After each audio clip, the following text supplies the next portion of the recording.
ಎಲ್ರಿಗೂ ನಮಸ್ತೆ. Tech with Suhas YouTube ಚಾನಲ್ಗೆ ತಮ್ಮೆಲ್ಲರಿಗೂ ಸ್ವಾಗತ. ನಾವು ಈ ವಿಡಿಯೋದಲ್ಲಿ ಶಿವಮೊಗ್ಗದಿಂದ 190 ಕಿಲೋಮೀಟರ್ ದೂರದಲ್ಲಿರೋ ಬೂಕನಕೆರೆ ಹಳ್ಳಿಯಲ್ಲಿ ನೆಲೆಸಿರೋ ಶ್ರೀ ಭೂ ವರಾಹನಾಥ ಸ್ವಾಮಿ ಟೆಂಪಲ್ಗೆ ಬಸ್ಸಲ್ಲಿ ಹೇಗೆ ಹೋಗೋದು ಅಂತ ನಾನು ನಿಮಗೆ ತಿಳಿಸ್ಕೊಡ್ತೀನಿ. ಇದ್ರ ಜೊತೆ ಬಸ್ ಫೇರ್ ಆಗಿ ರಿಟರ್ನ್ ಡೀಟೇಲ್ಸ್ನ ಕಂಪ್ಲೀಟ್ ಆಗಿ ಎಕ್ಸ್ಪ್ಲೇನ್ ಮಾಡ್ತೀನಿ. ವಿಡಿಯೋನ ಎಲ್ಲೂ ಸ್ಕಿಪ್ ಮಾಡದೆ ಕೊನೆ ತನಕ ನೋಡಿ. ನಾವು ಬೆಳಗ್ಗೆ 5:15ಗೆ ಭದ್ರಾವತಿಯ KSRTC ಬಸ್ ಸ್ಟ್ಯಾಂಡಿಗೆ ಬಂದಿದ್ದೀವಿ. ನಮಗೆ ಶಿವಮೊಗ್ಗದಿಂದಾಗ್ಲಿ ಹಾಗೆ ಭದ್ರಾವತಿಯಿಂದಾಗ್ಲಿ ಯಾವುದೇ ರೀತಿ ಡೈರೆಕ್ಟ್ ಬಸ್ ಇರೋದಿಲ್ಲ. ಹಾಗಾಗಿ ನಾವು ಭದ್ರಾವತಿಯಿಂದ ಮೈಸೂರು ಬಸ್ಸಿಗೆ ಹೋಗ್ಬೇಕಾಗತ್ತೆ. ಬೆಳಗಿನ ಜಾವ ಆಗಿರೋದ್ರಿಂದ ಅರ್ಧ ಗಂಟೆಗೆ ಒಂದು ಬಸ್ ಇರುತ್ತೆ. ನಮಗೆ 5:50ಕ್ಕೆ ಬಸ್ ಸಿಕ್ತು. ಇನ್ನು ಬಸ್ ಫೇರ್ ನೋಡೋದಾದ್ರೆ ಒಬ್ಬರಿಗೆ 214 ರೂಪಾಯಿ ಚಾರ್ಜ್ ಮಾಡ್ತಾರೆ. ಲೇಡೀಸಿಗಂತೂ ಫ್ರೀ ಟಿಕೆಟ್ ಇದೆ. ಇನ್ನು ಬಸ್ ರೂಟ್ ನೋಡೋದಾದ್ರೆ ಶಿವಮೊಗ್ಗ, ಭದ್ರಾವತಿ, ಅರಸೀಕೆರೆ, ಚನ್ನರಾಯಪಟ್ಟಣ ಹಾಗೆ KR ಪೇಟೆ ರೂಟಲ್ಲಿ ಹೋಗುತ್ತೆ. ಚನ್ನರಾಯಪಟ್ಟಣಕ್ಕೆ ಈ ಬಸ್ಸು 8:45 9 ಗಂಟೆ ಒಳಗೆ ಇರುತ್ತೆ. ಇಲ್ಲಿ ತಿಂಡಿಗೆ ಅಂತ 10 ನಿಮಿಷ ಸ್ಟಾಪ್ ಕೊಡ್ತಾರೆ. ನೀವು ಬೇಕಾದ್ರೆ ಇಲ್ಲಿ ತಿಂಡಿ ತಿನ್ಕೋಬಹುದು. ಚನ್ನರಾಯಪಟ್ಟಣ ಆದ್ಮೇಲೆ ನಮಗೆ ನೆಕ್ಸ್ಟ್ ಸಿಗದೆ ಕಿಕ್ಕೇರಿ ಆದ್ಮೇಲೆ KR ಪೇಟೆ. ನಾವಿವಾಗ KR ಪೇಟೆ ಇಳ್ಕೊಂತ ಇದೀವಿ. ಟೈಮ್ ಇವಾಗ 10:15 ಆಗಿದೆ. ಇಲ್ಲಿಂದ ಟೆಂಪಲ್ಗೆ ಡೈರೆಕ್ಟ್ ಬಸ್ ಇರುತ್ತೆ, ಆದ್ರೆ ಅದು ಟೈಮಿಂಗ್ಸ್ ಆಗಿರೋದ್ರಿಂದ ನಾವಿಲ್ಲಿ ಆಟೋನ ಚೂಸ್ ಮಾಡ್ತೀವಿ. ಆಟೋ ಚಾರ್ಜಸ್ ನೋಡೋದಾದ್ರೆ ಅಪ್ ಅಂಡ್ ಡೌನ್ ಅಂತ 600 ರೂಪಾಯಿ ತಗೊಂತಾರೆ. ಅಲ್ಲಿ 2 ಅವರ್ ವೆಯ್ಟ್ ಕೂಡ ಮಾಡ್ತಾರೆ. ನಿಮಗೆ ಆಟೋನೇ ವರ್ತ್ ಅಂತ ಹೇಳ್ಬೋದು. ಯಾಕೆಂದ್ರೆ ಬಸ್ಸಲ್ಲಿ ತುಂಬಾನೇ ಜನ ಇರ್ತಾರೆ. ಅದರಲ್ಲೂ ಫ್ರೀ ಬಸ್ ಆಗಿರೋದ್ರಿಂದ ಶನಿವಾರ ಮತ್ತು ಭಾನುವಾರ ಅಂತೂ ತುಂಬಾನೇ ಜನ ಇರ್ತಾರೆ. ಇಲ್ಲಿಂದ ಟೆಂಪಲ್ಗೆ ಹೋಗೋಕೆ 18ರಿಂದ 20 ಕಿಲೋಮೀಟರ್ ಆಗುತ್ತೆ. ಅರ್ಧ ಗಂಟೆ ಅಂತೂ ಬೇಕಾಗುತ್ತೆ.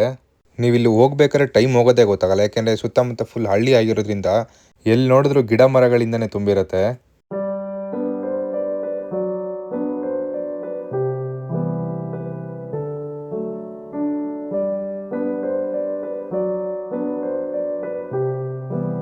ಇಲ್ಲಿ ನೋಡ್ಬೋದು, ನೀವು ರೋಡಲ್ಲಿ ಹೋಗ್ತಾನೆ ತುಂಬಾ ಜನ ತುಳಸಿ ಹಾರನ ಮಾಡ್ತಿರ್ತಾರೆ. ನೀವು ಬೇಕಾದ್ರೆ ಇಲ್ಲಿ ತುಳಸಿ ಹಾರನ ಕೂಡ ಪರ್ಚೇಸ್ ಮಾಡ್ಬೋದು.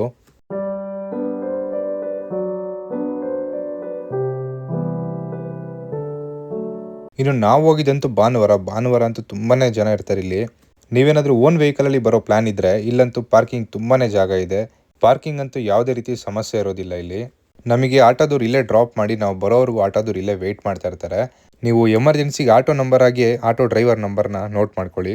ನೋಡಿ, ನಾವಿವಾಗ ದೇವಸ್ಥಾನ ಹತ್ರ 11:30ಕ್ಕೆ ರೀಚ್ ಆಗಿದ್ದೀವಿ. ದೇವಸ್ಥಾನ ಹತ್ರನೇ ನಿಮಗೆ ಪೂಜೆ ಸಾಮಾನುಗಳಾಗಿರ್ಬೋದು, ಇಟ್ಕೆ ಕಲ್ಗಳಾಗಿರ್ಬೋದು, ಪ್ರತಿಯೊಂದು ಎಲ್ಲಾನು ಇಲ್ಲೇ ಸಿಗುತ್ತೆ. ಪೂಜೆ ಸಾಮಾನಿಗಂತೂ ಇಲ್ಲಿ ಫಿಕ್ಸ್ಡ್ ರೇಟು 150 ರೂಪಾಯಿ ಕಮ್ಮಿ ಅಂತೂ ಯಾರು ಇಸ್ಕೊಳ್ಳಲ್ಲ ಇಲ್ಲಿ. ಇನ್ನು ಇಟ್ಕೆ ಕಲ್ಲು ನೋಡೋದಾದ್ರೆ 50 ರೂಪಾಯಿಗೆ ಒಂದು ಜೋಡಿ ಕೊಡ್ತಾರೆ. ಇಲ್ಲಂತೂ ತುಂಬಾನೇ ಅಂಗಡಿಗಳಿದಾವೆ, ಆದ್ರೆ ಇಲ್ಲಿ ಕಾಂಪಿಟೇಷನ್ ಇಲ್ಲ. ಯಾಕೆಂದ್ರೆ ಇಲ್ಲೆಲ್ಲ ಫಿಕ್ಸ್ಡ್ ರೇಟ್ ಮಾರೋದ್ರಿಂದ ಯಾವುದೇ ರೀತಿ ಕಾಂಪಿಟೇಷನ್ ಇರೋದಿಲ್ಲ.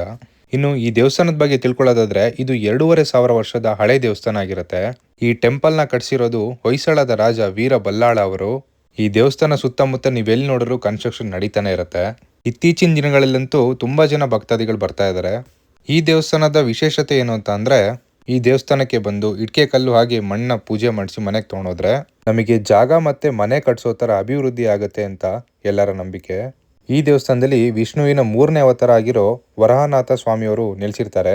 ಇನ್ನು ಈ ದೇವಸ್ಥಾನ ಟೈಮಿಂಗ್ಸ್ ನೋಡೋದಾದ್ರೆ ಬೆಳಗ್ಗೆ 7 ಗಂಟೆಯಿಂದ ಮಧ್ಯಾಹ್ನ 1:30 ಗಂಟೆ ಓಪನ್ ಇರುತ್ತೆ. ಹಾಗೆ ಮಧ್ಯಾಹ್ನ 3 ಗಂಟೆಯಿಂದ ಸಂಜೆ 7 ಗಂಟೆ ಓಪನ್ ಇರುತ್ತೆ. ಇನ್ನು ಈ ದೇವಸ್ಥಾನದಲ್ಲಿ ಮಧ್ಯಾಹ್ನ 12 ಗಂಟೆಯಿಂದ ಪ್ರಸಾದ ಕೊಡಕ್ಕೆ ಸ್ಟಾರ್ಟ್ ಮಾಡ್ತಾರೆ. ನಾವು ಈ ದೇವಸ್ಥಾನದಲ್ಲಿ 2.5 ಗಂಟೆ ಕಾಲ ಇದ್ವಿ. ಇನ್ನು ರಿಟರ್ನ್ ಬರೋದು ಹೇಗೆ ಅಂತ ನೋಡೋದಾದ್ರೆ ನಾವೇನು ಆಟೋ ಬುಕ್ ಮಾಡಿದ್ವಿ ಅದೇ ಆಟೋದಲ್ಲಿ KR ಪೇಟೆ ಬಸ್ ಸ್ಟ್ಯಾಂಡಿಗೆ ರಿಟರ್ನ್ ಬರ್ತೀವಿ.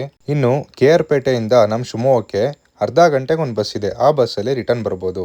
ನೀವು ಇಲ್ಲಿಂದ ಶಿವಮೊಗ್ಗಕ್ಕೆ 4 ಅವರ್ಸಲ್ಲಿ ರೀಚ್ ಆಗ್ತೀರಾ.